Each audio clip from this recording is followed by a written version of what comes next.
Bien, pues empezar por agradecer la invitación para comentar un estudio que es muy interesante, sin duda va a aportar mucho a la discusión de política económica en la región. Y efectivamente, mis comentarios se van a concentrar sobre la evolución reciente y las perspectivas de la economía mexicana. Podemos pasar a la siguiente, por favor. Bueno, como todos sabemos, la economía mexicana fue muy severamente afectada por la crisis financiera internacional de 2008-2009, debido a nuestro estrecho vínculo comercial con la economía de Estados Unidos, que fue el epicentro de la crisis, y encima tuvimos el episodio de la influenza.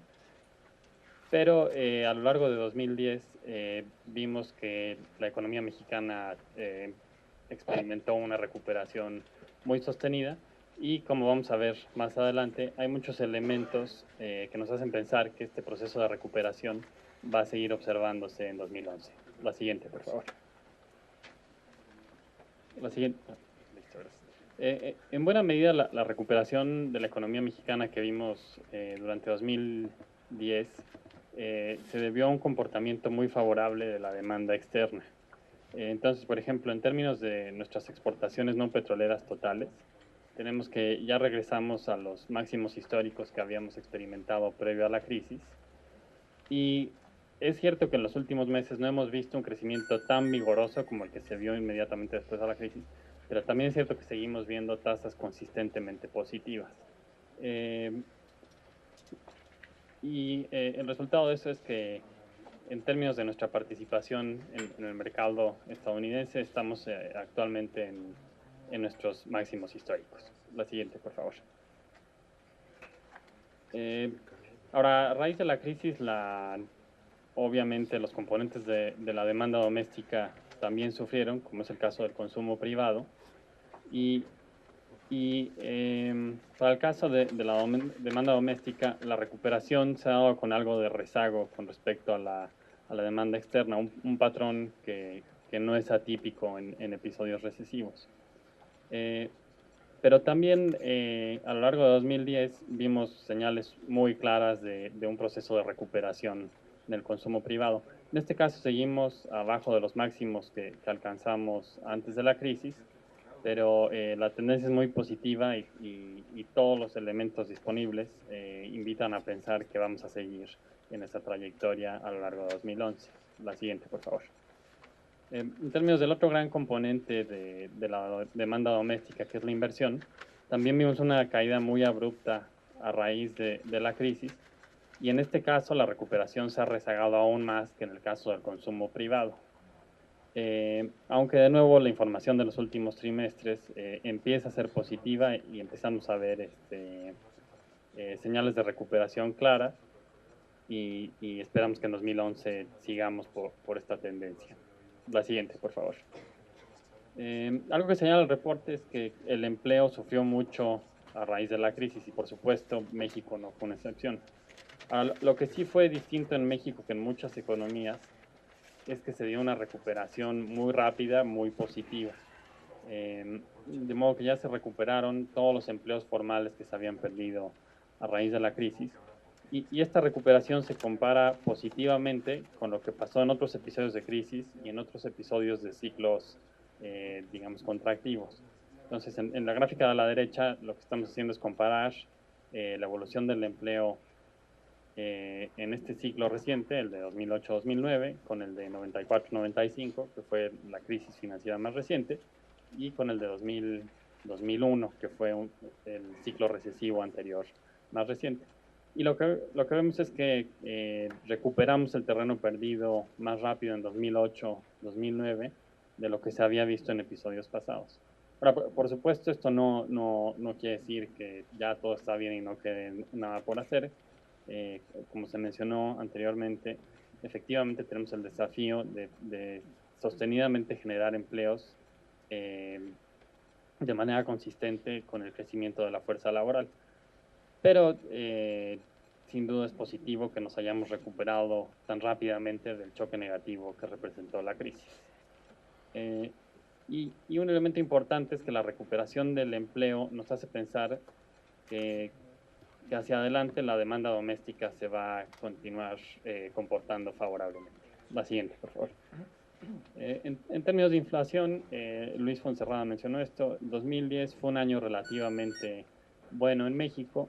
Es cierto que en el último tramo del año vimos un repunte de la inflación general, pero todo hace pensar que se trata de un fenómeno transitorio, porque el incremento se debe principalmente a aumentos en precios agropecuarios, los cuales están sujetos a un comportamiento estacional muy importante. Y de hecho la inflación subyacente está muy estable y portándose muy bien. Y las expectativas de inflación, tanto para el corto, el mediano y el largo plazo, están todas en niveles consistentes con la meta de largo plazo de inflación del Banco de México. Entonces, en el escenario central, la inflación se va a portar bien el año que entra. La siguiente, por favor. Como resultado de estos factores, a lo largo del 2010, y todavía en espera de que salga el dato de PIB del último trimestre, vimos que las expectativas de crecimiento para ese año sistemáticamente se revisaron al alza. Y ahorita están en un nivel cercano a 5%. Ese sería el escenario central. La siguiente, por favor.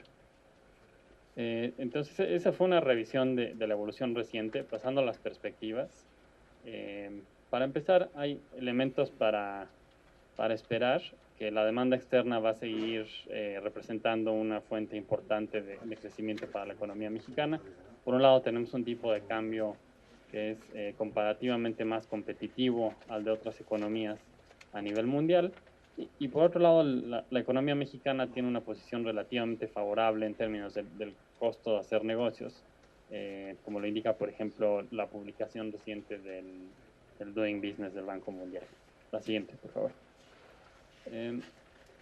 Más en términos de un desenlace de mediano plazo, algo positivo que se ha visto es una tendencia a la diversificación del destino de las exportaciones del país.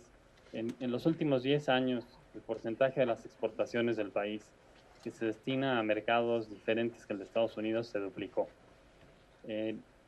A este respecto es muy importante reconocer que sigue en niveles muy reducidos, pasó de 10 a 20%. Pero bueno, estos son fenómenos de mediano o largo plazo y la tendencia es positiva. La siguiente, por favor.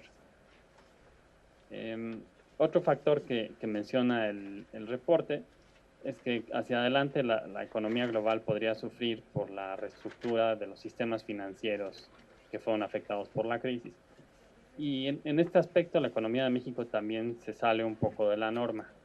El sistema bancario mexicano salió realmente muy fuerte de la crisis, como lo indica, por ejemplo, el índice de capitalización, que en promedio es el doble de lo que la regulación requiere. Similarmente, el índice de morosidad se porta bien, la cartera vencida está bien. Y en ese contexto, el crédito de la banca comercial al sector privado, que se había contraído como resultado de la crisis, ya lleva varios meses de crecimientos positivos. Y este también es un factor que va a apoyar una reactivación importante de tanto del consumo privado como de la inversión privada hacia adelante. No, perdón, todavía no. Si podemos regresar. Algo importante aquí es que, de nuevo, este es un aspecto en el que claramente tenemos retos pendientes. En particular, si uno ve el monto del crédito bancario al sector privado como proporción del PIB, lo que tenemos es que en México es comparativamente reducido en relación a lo que vemos en otras economías latinoamericanas con niveles similares de desarrollo. Y lo que eso implica es que en los próximos años una tarea pendiente sin duda es trabajar en incrementar la profundidad del sistema financiero. Ahora sí, la siguiente, por favor. Bueno, todos los factores que mencioné previamente nos invitan a pensar que en 2011 vamos a continuar viendo un proceso de recuperación para la economía mexicana. Y la norma ha sido a que se revisen las proyecciones de crecimiento del PIB para 2011, como mencionaba Luis Fonserrada.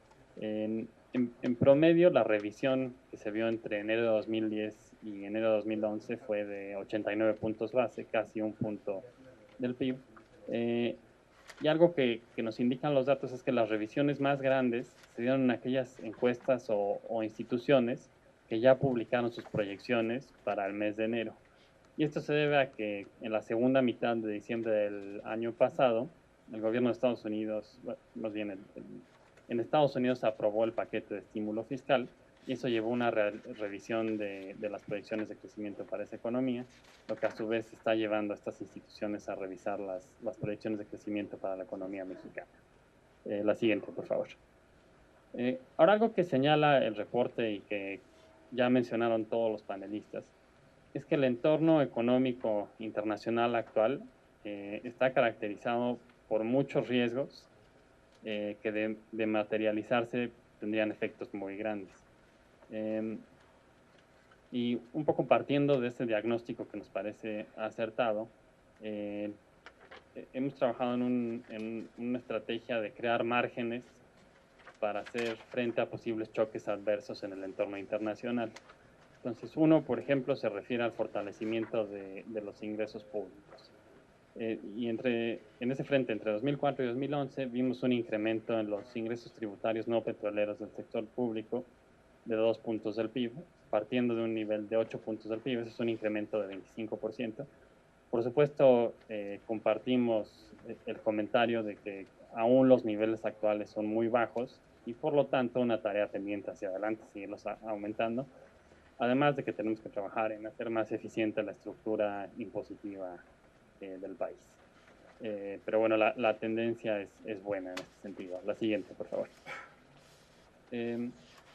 Como resultado de este fortalecimiento de las finanzas públicas, tenemos que para el caso de México, la deuda pública, tanto en su definición tradicional como en su definición amplia, se estabilizaron a partir de 2010 y en el escenario central van a empezar a reducirse a partir de entonces, y esto en niveles comparativamente reducidos, mientras que tenemos que muchas economías industrializadas tienen niveles de deuda de 70, 80 o 90% del PIB. Nuestra definición tradicional de la deuda está cerca de 30 puntos del PIB, la más amplia está en 37 puntos del PIB. La siguiente, por favor.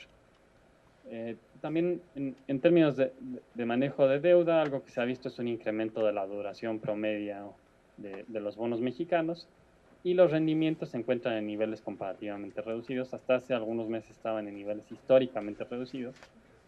Luego, en los mercados internacionales se empezaron a ver incrementos aparentemente causados, por un lado, por el nerviosismo en torno a la situación de muchas economías europeas, y por otro, a que ya se empiezan a ver algunas señales de recuperación en la economía global, pero en una perspectiva de mediano plazo el nivel de los rendimientos de los bonos públicos mexicanos están en niveles reducidos. De modo que el perfil de la deuda es favorable. La siguiente, por favor. Ahora, otro margen con el que la economía mexicana cuenta para hacer frente a posibles choques adversos en el entorno económico internacional se refiere a las reservas internacionales. Durante 2010, las reservas internacionales aumentaron en 20,000 millones de dólares. Y además esto se complementa con la renovación de la línea de crédito flexible del Fondo Monetario Internacional por un poquito más de 60,000 millones de dólares. Ahora, aquí también queda por avanzar. Aunque hemos aumentado un montón en términos de reservas internacionales, también hay que reconocer que si vemos, por ejemplo, la relación de reservas a PIB y lo comparamos con lo que está pasando en otras economías a nivel internacional, el nivel actual de México no es muy elevado. Es adecuado, pero ese comparativo indica que tenemos que seguir trabajando en acumular más reservas. La siguiente, por favor. Y para cerrar, me gustaría hablar de desarrollo humano, algo que señala el reporte y que me parece muy pertinente, es una preocupación de que la crisis pudiera haber afectado el avance hacia los objetivos de desarrollo del milenio. Y en ese sentido, recientemente se publicó el Índice de Desarrollo Humano que elabora el Programa de las Naciones Unidas para el Desarrollo. Y esos datos sugieren que en una perspectiva de largo y mediano plazo, la evolución del país ha sido bastante favorable. por qué hemos avanzado. Este indicador, por cierto, contiene información de educación, de salud, de ingreso de los hogares. Y lo que vemos es que a 2010 México está relativamente mejor que otras economías de alto crecimiento como Rusia, Brasil, China o India. Eso sin dejar de mencionar que obviamente también este es un frente en el que hay una gran tarea pendiente y en la que tenemos que seguir avanzando. Yo con eso cerraría. Gracias.